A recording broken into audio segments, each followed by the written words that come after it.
Good morning to all my parents and students and friends who've come to join me today. Are commas frustrating you? Are you just confused? There's so many big words and you don't know what to do. Today, I want to share with you all about comma connectors because we use words to connect sentences, and sometimes we need commas with those connector words. So we're not ever going to use a comma to connect a sentence, but today we're going to talk about how we can use different words with or without a comma in order to connect complete sentences. Come learn with me.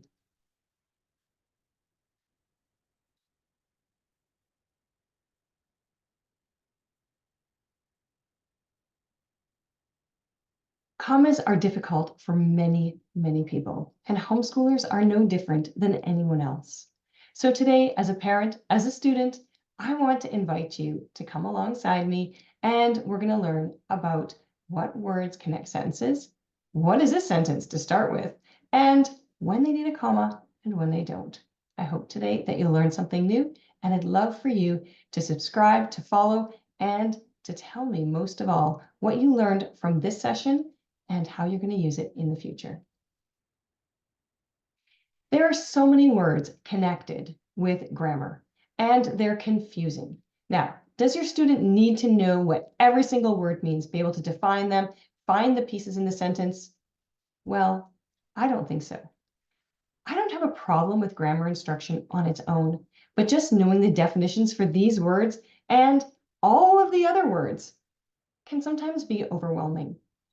And in the real world, no one is going to ask us on our job, unless you're a linguist, what's the predicate of this sentence? Is this an independent clause or a subordinate clause?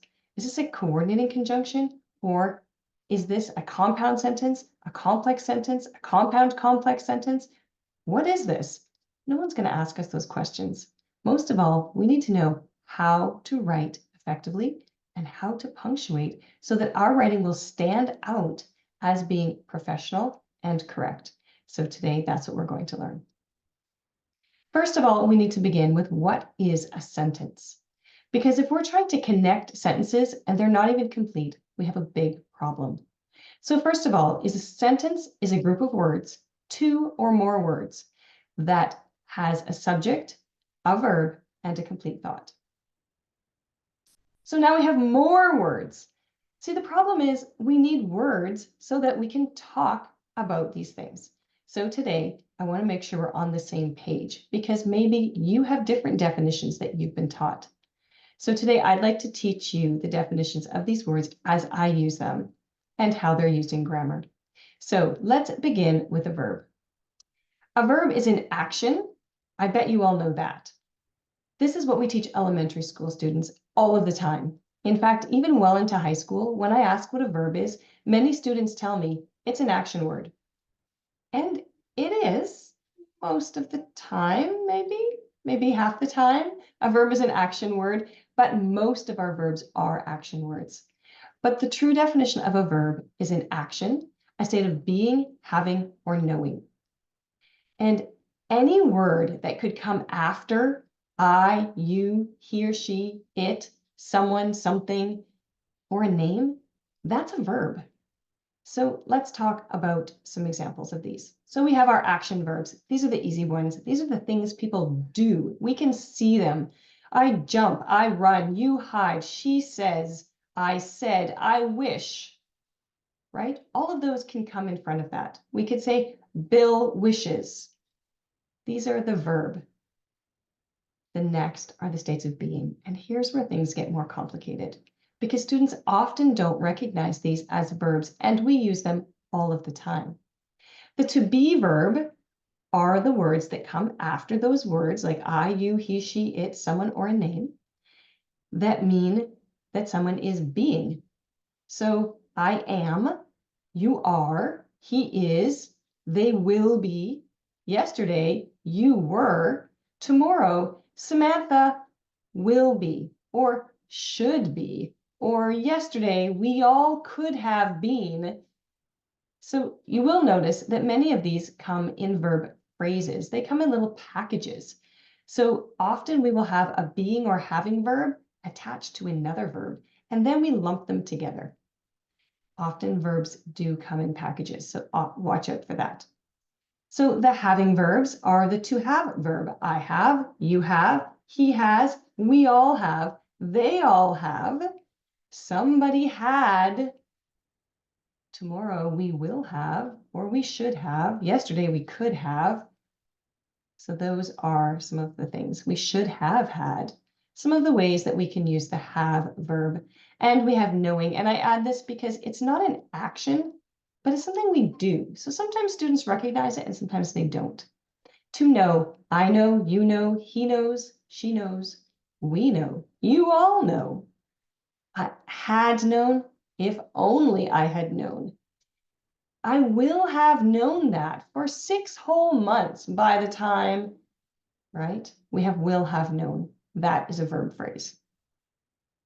So this is what a verb is.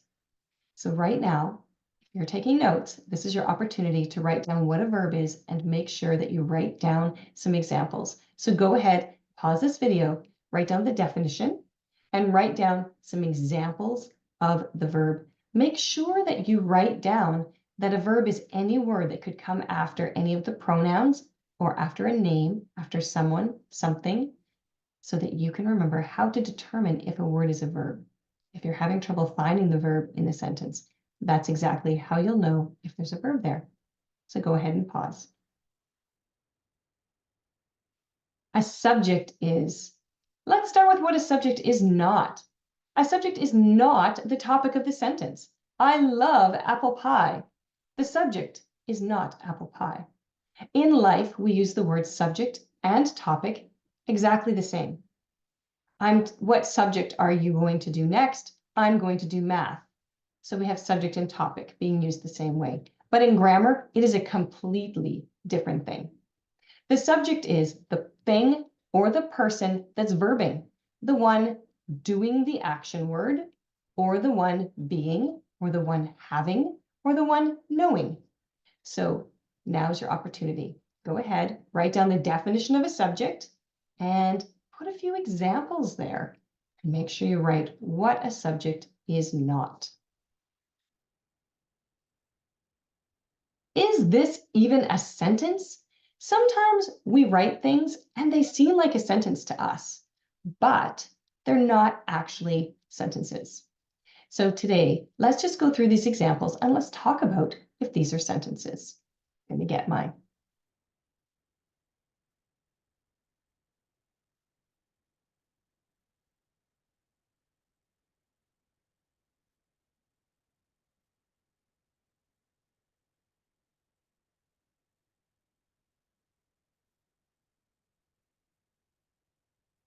Let's take a look at these examples and see if they are sentences or sentence fragments. Fragments are words that we might think are sentences, but they aren't complete. So we have the first one. He sang. Is this a sentence? Most students will tell me, no, it's only 2 words long, and a sentence has to have 3 or more words. But that's not true.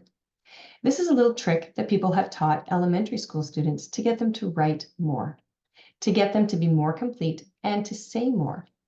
But a sentence can definitely have 2 words. First of all, we know the definition of a sentence is a group of words. So is this a group of words? Yes, it's more than one. It's a group of words. He sang. So it's a group of words. It has a verb. Does it have a verb? Okay, let's see. Right here, we have the verb. And it has a subject. Who is singing? That's he. So that's the subject. So we have a subject and a verb. So we have a complete sentence. Let's take a look at the next one. The girl ran to the store. What's the verb in this sentence? The girl is running. This one's pretty obvious, so it's a verb. Ran. And what is the subject of this sentence? Who's doing the running? The girl. The girl is doing the running. So the girl is the subject of this sentence. So we have a group of words with a subject and a verb. And is it a complete thought? The girl ran to the store. That seems fine. You could pick up that sentence. It can be independent and it could be moved to a different story or into a different situation. The girl ran to the store. It's fine. We don't know why she ran to the store. We don't know what her name is. We don't know where the store is, but that's in the sentences around it, and that's okay. So the girl ran to the store is a complete sentence. They should. Is this a sentence? We have a group of words. Do we have a verb? Is there an action? There's no action. Is there a state of being or having? Or knowing? No, there's no verb. So we have no verb. Now we do know that should is often paired with a verb, and when should is paired with a verb, then should verb goes together in a little package. So we're expecting a verb to come after that. They should what? They should what? And what's the subject, just for practice? Who should? They. They is the subject. They should. They should do something. Now, students often tell me when I ask them, what does a sentence need to be complete? They say, a capital, a period. This is what we teach in grade 1 or maybe kindergarten. A sentence must have a capital and a period, but having a capital and a period is not what makes a sentence a sentence. It's what makes a sentence accurately punctuated. It makes it correct, but it doesn't make it complete. So just because we have a group of words with a capital and a period, that does not mean it's a sentence. Okay, let's look at the next one. He is hungry. What's the verb here? If you said hungry, you are in very, very good company, but you're not right. Hungry is not the verb. Hungry is what he is. So what is the verb here? A verb is an action, a state of being, or a state of having, or a state of knowing. We know that there's going to be a verb here, or there should be a verb here. And it's always the word that could come right after I, you, he, she, it, we, they, someone, or a name. Bill is hungry. He is hungry. Is the verb. This is the to be verb. So we have a verb. And who is? Who is the subject? The subject is the person who is. So that would be he. Subject. Go clean your room. Okay, what's the verb here? This one's pretty easy. Clean. Oh, yes, it is. And do we have another verb? Go. Go is a verb. Go clean your room. And do we have a subject in this sentence? Remember, how do we determine if there's what the subject is? The subject is the person or thing doing the action. Now, we don't have a person doing this, do we? But how many times have you said, parents, or have you heard, students, go clean your room? Is this a complete sentence? It sure sounds like a complete sentence. This one's kind of tricky. These are called imperative sentences.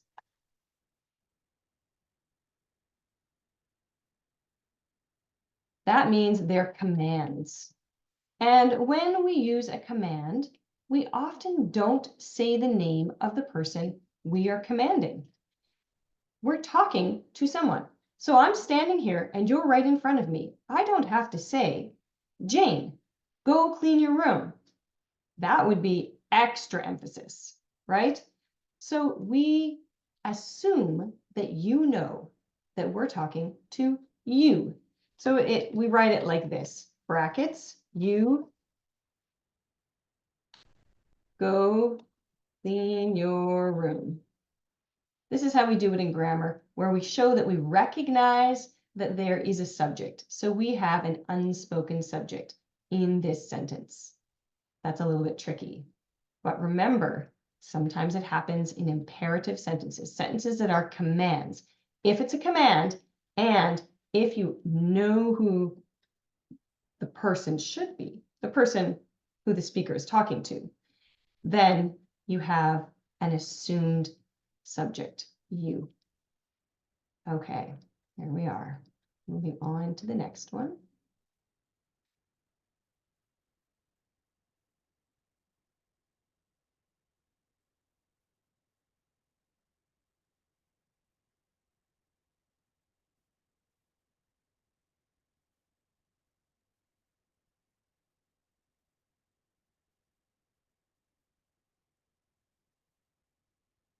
Okay, connector words.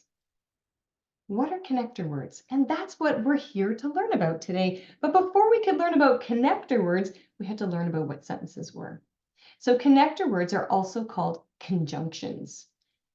And a conjunction is a word that comes in the middle and it connects two independent clauses. Oh, well, what's an independent clause? It's just a sentence. A complete sentence is an independent clause. So right now, go ahead, pause this video, and write down the definition of a connector word, also known as a conjunction. And note that it connects two independent clauses. So you have a complete sentence and a complete sentence with a connector right in the middle, connecting them together. Go ahead and pause.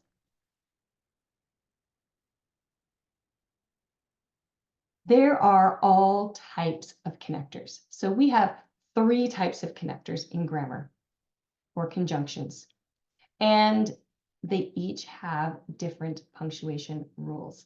Today, I'm only going to talk about the first 2 because those are the beginning ones that we do. First of all, we do fanboys, definitely in middle school.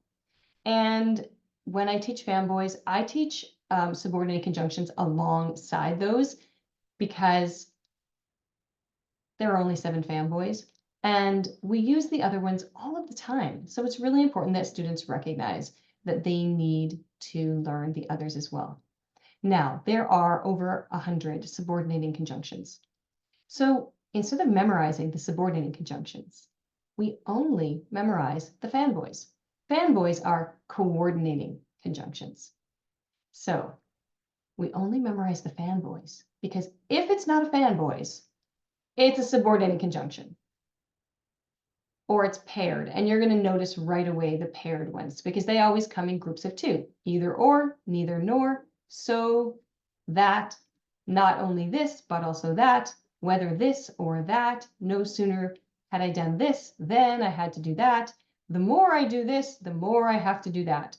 I'd rather do this than do that. As much as this, as much as that. So these all come in pairs. So you're going to recognize them. They have their own punctuation rules. We're not going to talk about them today. I usually teach them in high school. But definitely the fanboys, and which are coordinating conjunctions, and the subordinating conjunctions are needed by middle school in order to punctuate correctly. So take a few minutes, go ahead, and I want you to take down some notes about fanboys. You need to know all of the fanboys words, and you're going to need to memorize them. So take some notes on the fanboys words, and that subordinating conjunctions are all of the connector words that go between 2 sentences that are not fanboys. And give a few examples. Pick the words that you're most likely to use off that list.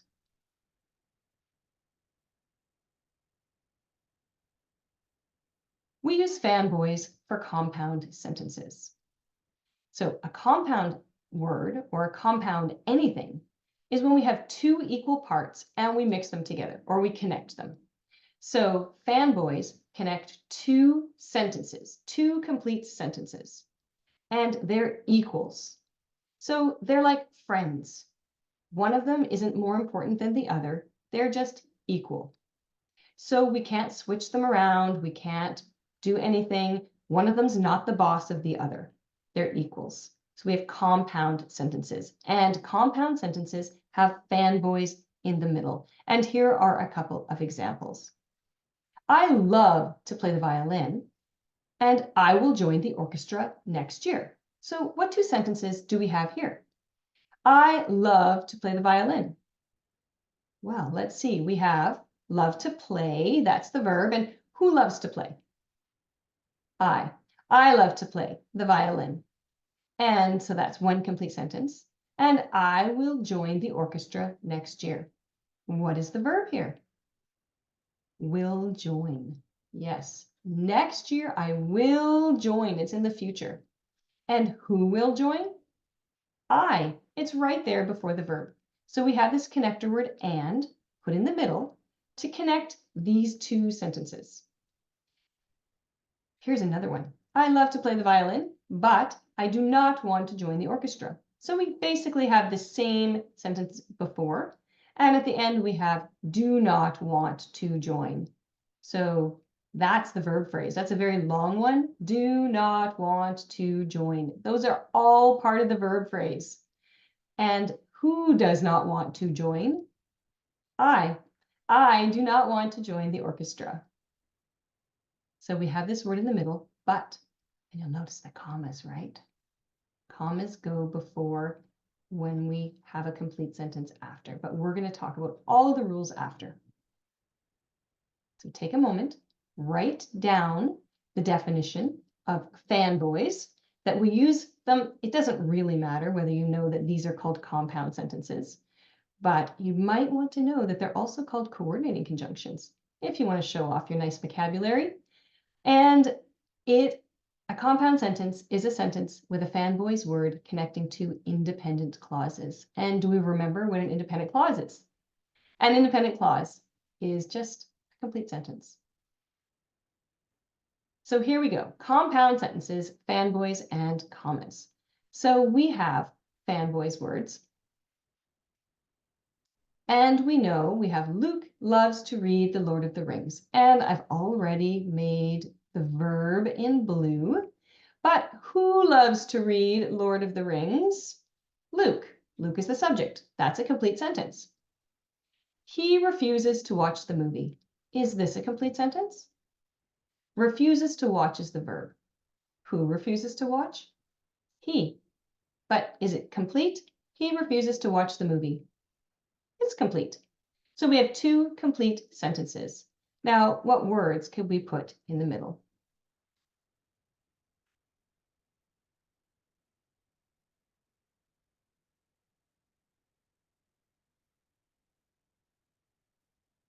What words could we put in the middle of these two sentences in order to connect them?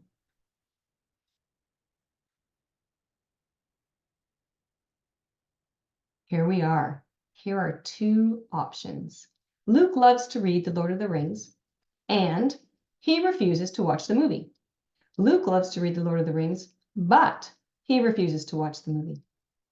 So anytime we have a fanboys, we have to remember that just because a word is a fanboys doesn't mean it's working like a fanboys. So let's just say, for example, your dad is a firefighter and he comes to your graduation. Is he there because the place is on fire? No, he's not. He's there as your dad. So fanboys also have other jobs that they do.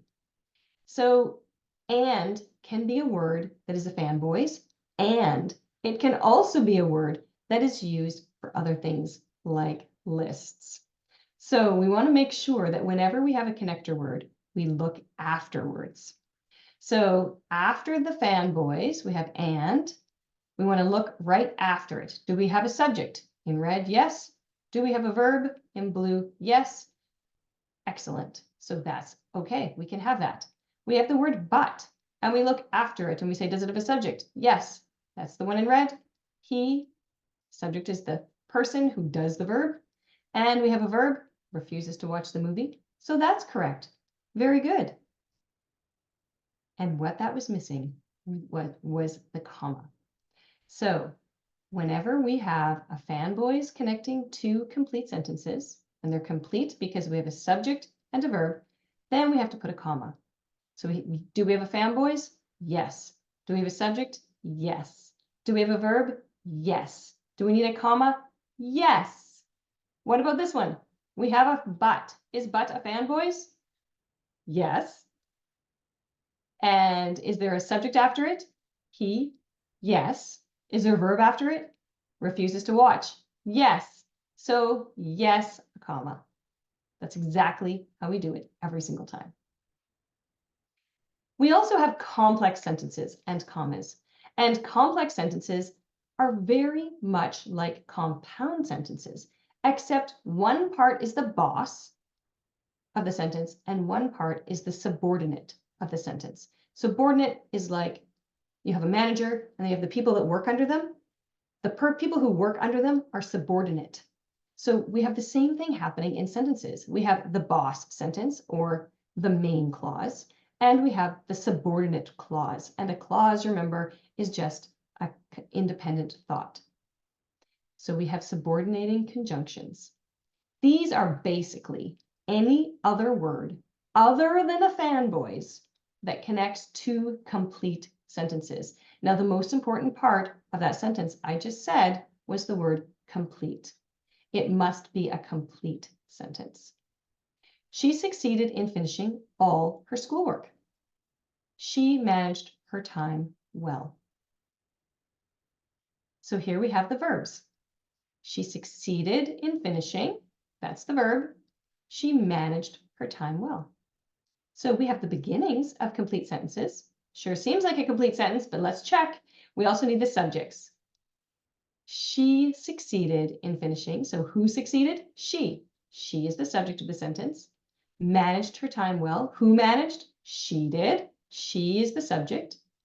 And all those words in black, we don't even worry about those. They're just extra words in the sentence. They have other names and they have other things that they do in the sentence, but for commas, they don't matter at all. So what do we do now? We need to put a word in between. What would happen in life if we just wrote everything like this in nice, simple sentences? Nice, independent clauses. She succeeded in finishing all her schoolwork. She managed her time well. She was a good student. Her mother was proud. So that is how we do that. We need to have a word to connect them. Here we go. Here are a couple of words that we could connect those sentences with. She succeeded in finishing all her schoolwork because she managed her time well.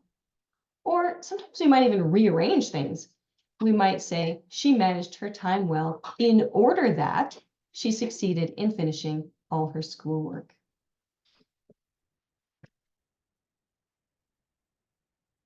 Okay, you want me to print something? No. You just interrupting my recording that I'm going to have to edit. I never interrupt your recording. Can you hurry up? You're being loud. And it's kind of fun to learn stuff and teach yourself. I made like a 30-minute video going over all the stuff you did in 2 hours and 45 minutes. You know what? If teachers weren't paid very little and I didn't hate children, it wouldn't be fun. Especially if you just had to teach the same stuff, it wouldn't be Are you difficult. almost done? I know you teach the same stuff again and again and Yeah, I again. know, I kill myself eventually, but, Now you find new and better ways to teach it. or suicide. Let's finish. Oh, and you see me do anything other than just finishing it though? I'm still have to fill up with water. I have to edit this and post it, so let's go. It's also crazy, like, I think before I run my provincial, I'm gonna just make a video for like every single like lesson or for small lessons, this 5 module. And re-upload it because you just understand stuff so much better once you like teach it. It is so effective. I'm not gonna do it for Canada.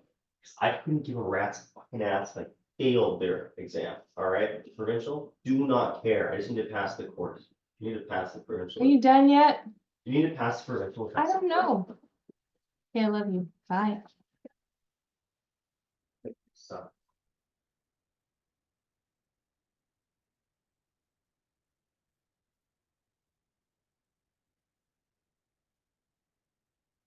So here we have two sentences connected with subordinating conjunctions. So in the first sentence, she succeeded in finishing all her schoolwork.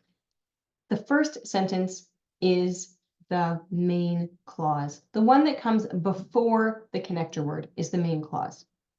So she succeeded in finishing all her schoolwork because she managed her time well. So the main clause is the first one, and the subordinate clause or dependent clause is because she managed her time well.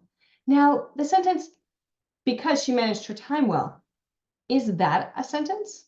If we just take because she managed her time well, it's not a complete thought. We have a subject and a verb, but as soon as we add that subordinating conjunction to the front of it, it's not complete anymore. It's dependent on another clause. So we have to make sure that we don't use those all by themselves. We can't just say because she managed her time well. She managed her time well in order that she succeeded in finishing all her schoolwork. Which part is the main clause in this sentence? Yes, it's the first one. She managed her time well. This is the main clause because it comes before the connector words. The connector words are attached always to what comes after them. In order that she succeeded in finishing all her schoolwork can't stand alone because as soon as we add the conjunction, it just isn't complete anymore. Now you'll notice there are no commas here. We do not use commas with subordinating conjunctions ever. So make sure you do not put a comma before your because. So go ahead now and take some notes about complex sentences. Maybe you want to use one of these as an example, but definitely note that you don't use commas. I told you we were going to talk about the rules, and these are the rules. This is the algorithm that I give my students, so please feel free to reach out to comment, and I will have a link where you can get these to print for yourself or to keep for yourself so that you can have my rules and my conjunctions pages. So connector word commas. The first thing we always ask ourselves after we realize we have two complete sentences is this a fanboys? So if our answer is yes, it's a fanboys, then we go down that side of the column. So yes, it's a fanboys. So what do? The same thing we did. We look after the fanboy and we ask, is there a subject? Is there a verb? If yes, a subject. If yes, a verb. Then we go down the yes line and we have yes, use a comma. But if no, we could have the word and. We could have some of the fanboys show up and they're not there working as fanboys. So there won't be a complete sentence afterwards. So if there's not a subject, very often it's a subject missing, then we go down the no line and there's no comma. And we also notice if we start at the very top again, is this a fanboys? And we say, no, it's not a fanboys. There's just no comma. Moving on. We don't even have to think about it anymore. So these are the rules. So here are some practice examples. And I'm going to give you these practice examples, and I would love for you to just pause this video, copy them out, write on them, and add your punctuation the way you think it would be. And then I'm going to go through the answers with you. So go ahead right now and pause this video to practice.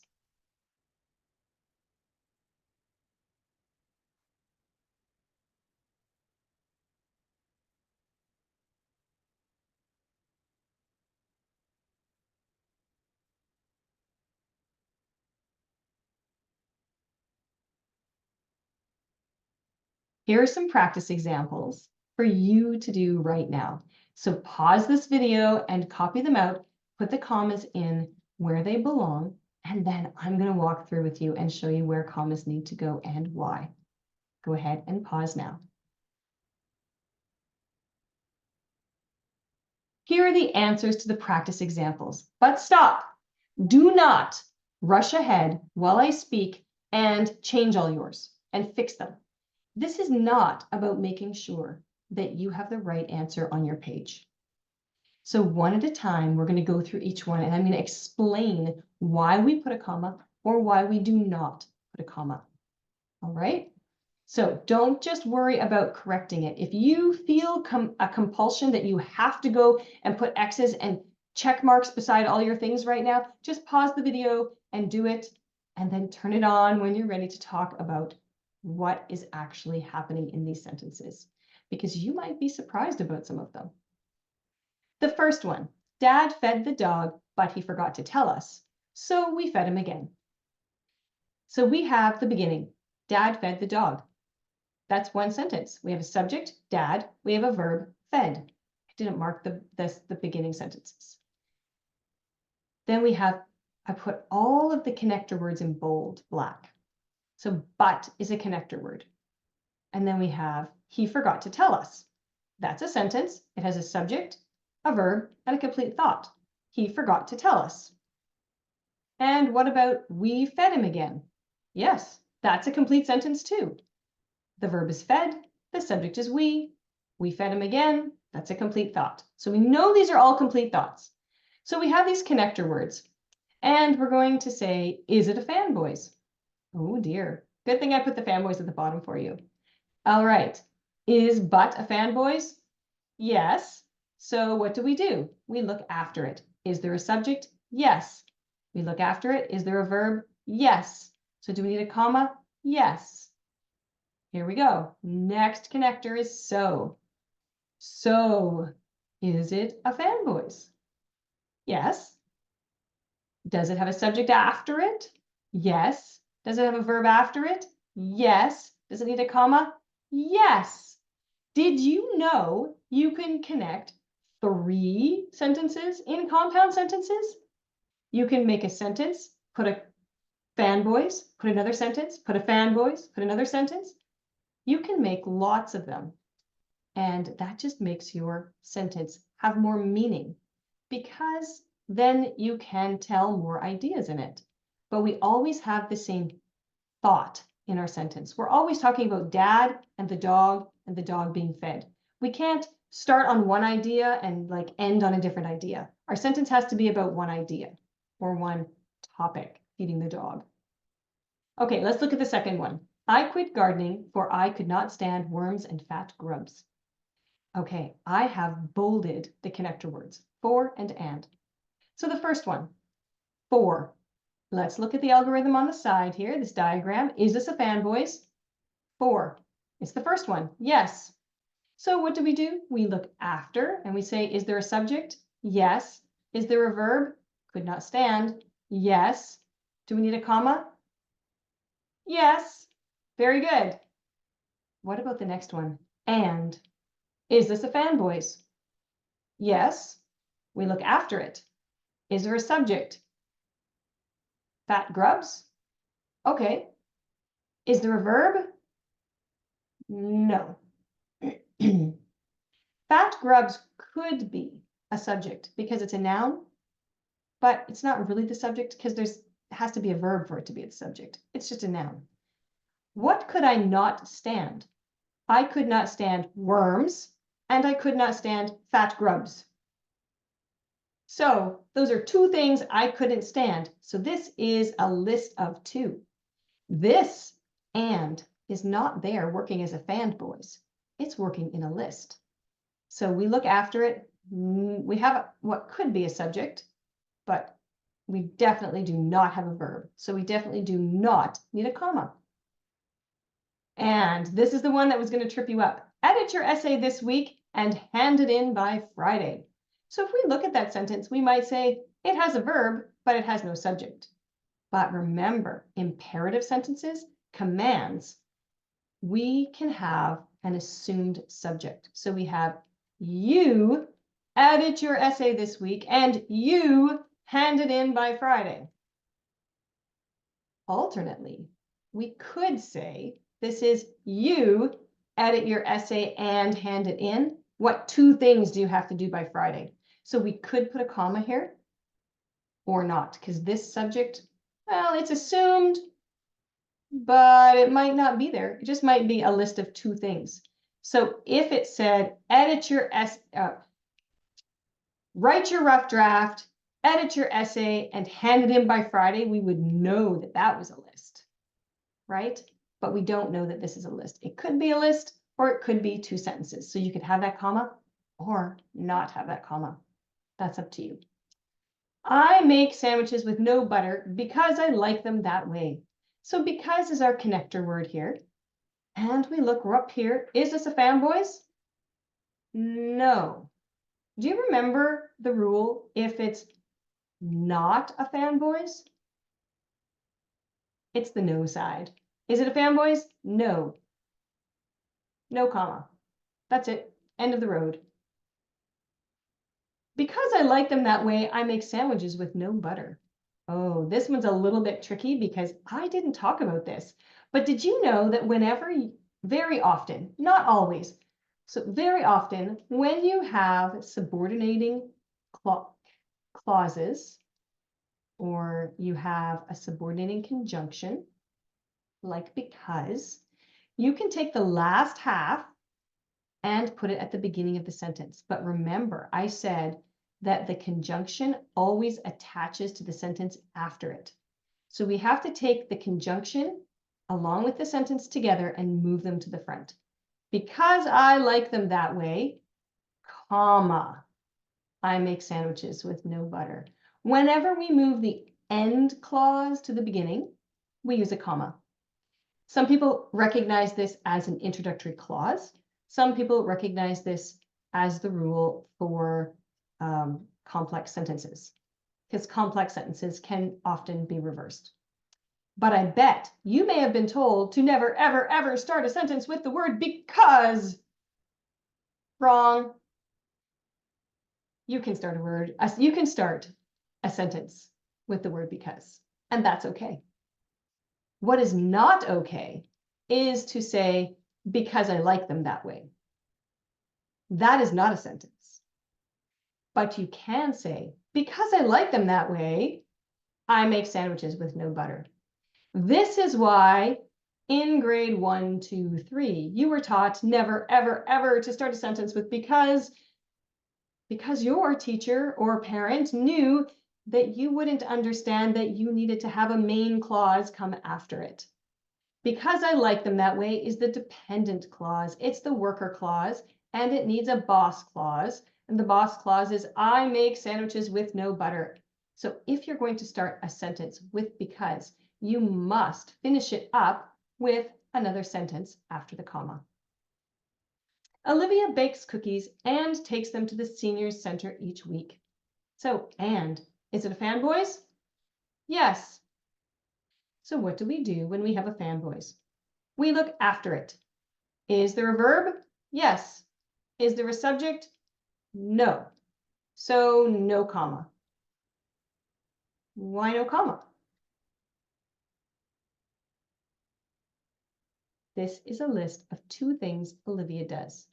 Olivia bakes and Olivia takes. 2 things. So we could say, Olivia bakes cookies, cleans up, and takes them to the senior center. And then we would have to add some commas in our lists, but we're not talking about commas in lists. Today, we're only talking about connectors. So if it's a list of 2, it never ever gets a comma. Okay, let's take a look at the next one. I enjoy reading books and love to go to the library. And is a fan, boys? Yes. Does it have a subject? No. Do we need a comma? No. Same as last one. What 2 things do I enjoy doing? Reading books, going to the library. So we have a list of 2. And that's how we do these questions. If you have questions about these, I'd love to hear about them. Email me, support@discerntolearn.com. I'd love to help you and your student figure out how to do comments. I would like to recommend to you a curriculum by Writing with Sharon Watson. It's called Let's Eat Fifi, commas, word usage, and other goofy essentials of grammar. And you can find it at writingwithsharonwatson.com. I am not one of her affiliates. I do not benefit in any way from you ordering her curriculum, except that I love it and I use it. I use her curriculum in all of my classes. This is not a curriculum that I use in my class, but if your student is needing more help or needs to work through all of this process, again, this is a great opportunity. It is a downloadable book. It's very inexpensive, so I recommend you go check it out. And if you are looking for a little bit more about commas, so beginning with this, what we've learned today, also including lists and some exceptions to the so in the fanboys. So if you could say so that, there's an exception. So if you'd like some more information on Comma Quandary, this is a free downloadable book that I have, and I would love to share it with you.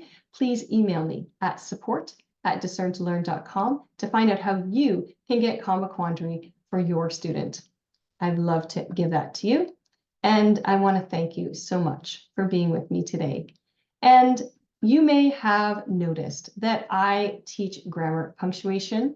I am a language arts mentor. I come alongside students. I help them to dream big. I help them to set goals. And I help them discover that language arts is how they can have growth mindset to succeed not just in academics, but in all of their life. So if you are looking to discover the difference a mentor can make, I would love to talk to you. Please do go and check me out on Facebook, in my Facebook group, Instagram. Go ahead and subscribe to me on YouTube. Go and check out the website at discerntolearn.com, and discerntolearn.com/blog is my blog there. I'd love, most of all, more than anything, I would love to get to know you. I love to build relationships, to talk to people, to help parents. I'm a mentor. It's just who I am. I'm not an entrepreneur. I'm not a marketer. What I am is a mentor. I'm someone who loves to help. So whether or not I'm mentoring your student, I would love to be helpful to you, to provide content that would help you, and to give you some advice and steps forward with your student. So please do reach out, and you can always connect with me at support@discerntolearn.com. Thanks so much for coming today, and I appreciate so much your involvement with Discern to Learn. Have a wonderful day.